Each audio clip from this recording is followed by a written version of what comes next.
Olá, estudante. Eu me chamo Teófilo.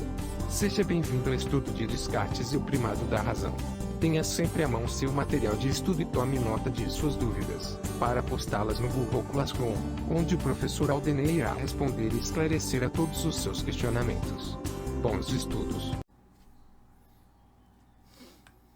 Muito bem, chegamos assim ao final desse capítulo, o capítulo 8. Então, lembramos que a ciência moderna e a nova imagem do mundo é o tema desse capítulo. E como não poderia deixar de ser, se você perguntar, professor, mas e qual é o grande filósofo da modernidade? Sem dúvida alguma, é o filósofo francês René Descartes. Então, a nossa aula de hoje é uma aula dedicada totalmente a ele e ao cartesianismo, sistema filosófico criado a partir das suas ideias. E então o tema da nossa aula é Descartes e o primado da razão. Então, como consequência da eclosão das ideias científicas no século XVII e também de uma sucessão de novas e profundas descobertas, o que nós chamamos de Revolução Copernicana estendeu-se ao longo de todo o século XVII, influenciando o pensamento de muitos estudiosos além de Galileu. Então, ao tomar a matemática como um modelo do conhecimento verdadeiro e rigoroso, a filosofia moderna acabou por aplicar a sua lógica a todos os domínios do conhecimento especulativo. E aí nós temos então a figura do filósofo, físico e matemático francês René Descartes, 1596-1650. Ele designou esse projeto de Mathesis Universalis, conhecimento universal, porque na sua concepção a própria natureza toma um novo aspecto nesse projeto, não é? Então, em larga medida, homens e mulheres conscientizaram-se do seu poder não apenas para compreender e controlar a natureza, mas também para organizar a sociedade em um plano cada vez mais racional, sendo capazes até mesmo de submeter a própria história, ou melhor, o progresso histórico, aos seus desígnios, né? Então, eis o que o historiador das ideias, Franklin Balmer, escreveu a respeito de Descartes. Descartes era um moderno que desrespeitava os sistemas filosóficos do passado, aristotélicos ou escolásticos, um defensor da ciência de Galileu. No entanto, também ele queria ordem e clareza, a fim de combater um ceticismo ressurgente, e acabou por encontrar regras e princípios para governar, respectivamente, o pensamento e o universo. Descartes e toda a família racionalista da filosofia a que pertencia pode ser considerado o criador do universo clássico, atualizado, harmonioso, racional, geometrizado, explicável, enfim, em termos de essências eternas ou substâncias, né? Então nós temos aí esse texto é uma citação do pensamento europeu moderno, séculos 17 e 18, né? Franklin Balmer.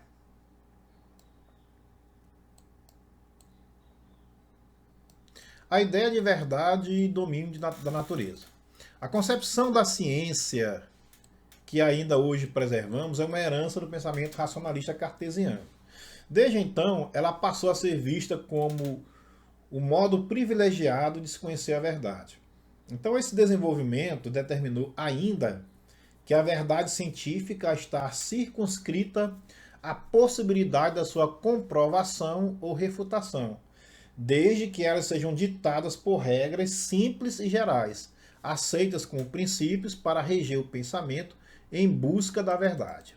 Assim, dizemos que o método experimental científico correspondeu à crença da sociedade que se formava na modernidade em um futuro passível de ser planejado e construído pela razão. Então, o esforço empreendido desde o século XVII pelos filósofos modernos foi importante. Mas em que sentido? No sentido de encontrar um novo critério de verdade que, sendo ao mesmo tempo elementar e irrefutável, pudesse garantir o conhecimento verdadeiro. Então, o conhecimento, de acordo com esse novo modelo de racionalidade, ele implica, ao mesmo tempo, previsão e controle dos fenômenos, isto é, implica dominação da natureza, da qual os homens e mulheres passam a se ver separados, distanciados, tal como o indivíduo que se vê distanciado de uma máquina. Ao analisar o desenvolvimento histórico dessa separação entre o ser humano e a natureza, filósofos alemães como Theodor Adorno e Max Horkheimer escreveram o seguinte: como ciência, a magia visa fins, mas ela os persegue pela mimese, ou seja, imitação ou recriação artística, não pelo distanciamento progressivo em relação ao objeto. Ela não se baseia, de modo algum, na onipotência dos pensamentos, que o primitivo se atribuiria, segundo se diz, assim como o neurótico. Não pode haver uma superestimação dos processos psíquicos por oposição à realidade, quando o pensamento e a realidade não estão radicalmente separados. A confiança inabalável na possibilidade de dominar o mundo, que Freud anacronicamente atribuía à magia, só vem corresponder a uma dominação realista do mundo graças a uma ciência mais astuciosa do que a magia. Para substituir as práticas localizadas do curandeiro pela técnica industrial universal, foi preciso, primeiro, que os pensamentos se tornassem autônomos em face dos objetos, como ocorre no ego ajustado à realidade. Dialética do Esclarecimento, Fragmentos Filosóficos, tradução de Guido Antônio de Almeida. Aí nós temos aí Max Horkheimer e Theodor Adorno, um dos pensadores da chamada Escola de Frankfurt. Então aí nós temos o caráter orgânico da natureza, que é próprio da escolástica, desfez-se na ideia mecanicista, de uma natureza cujas engrenagens estão, portanto, articuladas por leis plenamente acessíveis à reflexão racional. Então, o passo seguinte será estabelecer um projeto de completo domínio da natureza, em virtude de uma excessiva confiança nos poderes da razão. Então, Adorno e Horkheimer chamarão essa racionalidade de razão instrumental, ou seja, a razão que se preocupa apenas com a sua eficácia e descuida dos objetivos que quer alcançar. Então, método e dúvida, não é? René Descartes parte para a sua caminhada em busca da verdade, procurando despir-se de todas as certezas. É o que nós chamamos de dúvida metódica, certo? Com um discurso de natureza cética, escreve que duvida das suas certezas mais remotas, pondo em xeque crenças e opiniões hegemônicas existentes. Ele quer começar todo o pensamento de novo, certo? Então, um dos trechos mais conhecidos da sua obra mais influente, Discurso do Método, diz assim: e enfim, considerando que todos os mesmos pensamentos que temos quando despertos nos podem também ocorrer quando dormimos, sem que haja nenhum, nesse caso, que seja verdadeiro, resolvi fazer de conta que todas as coisas que até então haviam entrado no meu espírito não eram mais verdadeiras que as ilusões de meus sonhos. Mas logo em seguida, adverti que enquanto eu queria assim pensar que tudo era falso, cumpria necessariamente que eu, que pensava, fosse alguma coisa. E notando que esta verdade, eu penso, logo existo, era tão firme e tão certa que todas as mais extravagantes suposições dos céticos não seriam capazes de abalar, julguei que podia aceitá-la sem escrúpulo como o primeiro princípio da filosofia que procurava. René Descartes, Discurso do Método. Então a primeira certeza de Descartes vai surgir do caráter óbvio e elementar do próprio ato de duvidar. O encontro com o eu racional é o princípio da atividade de conhecimento, o princípio da busca pela verdade. Esse eu, certo de sua existência por sua racionalidade, é o lastro para a determinação da verdade. Ou seja, dessa primeira certeza deriva o princípio metodológico fundamental de Descartes. só considerar verdadeiro aquilo que for evidente, isto é, o que puder ser intuído de forma clara e precisa. Então aí vamos para os procedimentos metodológicos de Descartes. Ou seja, seria uma espécie de método científico proposto pelo René Descartes. Ok? Então, para Descartes, essa substância, o eu, não necessitaria de um lugar para ser, nem dependeria de qualquer coisa material para sê-lo. Esse eu, ou alma, nas palavras desse pensador, na filosofia contemporânea, mente passará a designá-la na maior parte dos casos, difere, portanto, do corpo físico. Aqui devemos estar atentos aos dualismos que são próprios do pensamento cartesiano: mente e corpo, razão e sensação, ser humano e natureza, sujeito e objeto, sempre tendo em vista o posicionamento entre dois contrários, certo? Então, para ampliar o conhecimento em meio a esses dualismos, a esses contrários, Descartes recomenda outros preceitos metodológicos, além do princípio da evidência. O princípio da evidência é o penso, logo existo, ok? Então, para o filósofo francês, devemos realizar os seguintes passos na resolução de problemas. Primeiro, separá-los e dividi-los em quantas partes forem possíveis e necessárias para que possam ser resolvidos. É o princípio da análise. Em seguida, conduzir nossos pensamentos de forma ordenada, indo dos objetos mais simples para os mais complexos, o princípio da síntese. E em seguida, enumerar as etapas e os objetos percorridos a fim de nos certificarmos de que nada foi omitido, princípio da enumeração.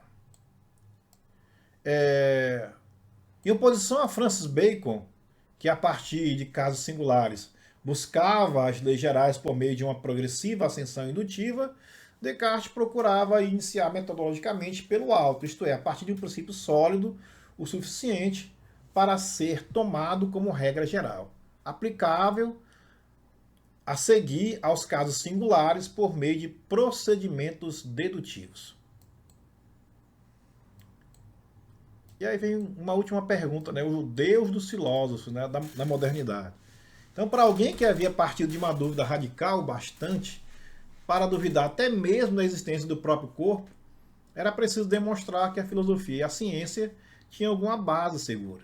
Então, Descartes vai encontrar essa base em Deus e na prova da sua existência. Porque a certeza do cogito ergo sum, ou seja, penso, logo existo, assegurava-lhe apenas que ele existia enquanto eu pensante. Então, seria uma existência inteiramente solitária se outras existências além da sua não pudessem ser comprovadas. Era preciso ainda garantir a existência do mundo objetivo. Tamanha responsabilidade haveria de ser colocada sobre os ombros de um ser onipotente e infinito, ou seja, Deus. O raciocínio utilizado por Descartes para provar a existência divina ficou conhecido na história da filosofia como o argumento ontológico. Né? Então, vamos a esse argumento de Descartes. Em seguida, tendo refletido sobre aquilo que eu duvidava, e que por consequência meu ser não era totalmente perfeito, pois via claramente que conhecia a perfeição, maior do que eu duvidar, deliberei procurar de onde aprendera a pensar em algo mais perfeito do que eu era. Eu conheci com evidência que deveria ser de alguma natureza que fosse de fato mais perfeita. No concernente aos pensamentos que tinha de muitas outras coisas fora de mim, como do céu, da terra, da luz, do calor e de mil outras, não me era tão difícil saber de onde vinham. Mas não podia acontecer o mesmo com a ideia de um ser mais perfeito do que o meu, pois tirá-lo do nada era manifestadamente impossível. E visto que não há menos repugnância em que o mais perfeito seja uma consequência e uma dependência do menos perfeito, do que em admitir que do nada procede alguma coisa, eu não podia tirá-la tampouco de mim próprio. De forma que restava apenas que tivesse sido posta em mim por uma natureza que fosse verdadeiramente mais perfeita do que a minha, e que mesmo tivesse em si todas as perfeições de que eu poderia ter alguma ideia, isto é, para explicar-me numa palavra que fosse Deus. Descartes, discurso do método. Então trata-se aqui de apresentar a ideia de Deus como um ser perfeito inscrito na mente humana, um Deus que tem em si mesmo, que tem em si mesmo como causa e tudo que existe se origina dele. Os atributos de sua perfeição seriam a bondade, a veracidade e a existência. Trata-se também de um vínculo que se estabelece com a verdade, pois é por Deus existir que o mundo inteligível se torna acessível ao conhecimento por meio do pensamento humano. Deus seria, portanto, a causa última do movimento do universo. Depois da criação, Deus continuaria a conservar o mundo, não modificando substancialmente, nem interferindo nos processos gerais da natureza. É essa imutabilidade que garante a confiança na existência e funcionamento da natureza e, portanto, a certeza científica. A prova da existência de Deus e as demonstrações das certezas racionais do eu, do corpo e do mundo implicam a formulação de uma metafísica que dá o fundamento da ciência moderna. A existência de Deus garante a existência do mundo e de uma ordem natural, e a razão humana garante a verdade do conhecimento por meio do raciocínio lógico. Então, dúvidas, deixem-nas no comentário da página da nossa aula no Google Classroom, ou se preferir, também na nossa página do YouTube. Um abraço e até a próxima aula.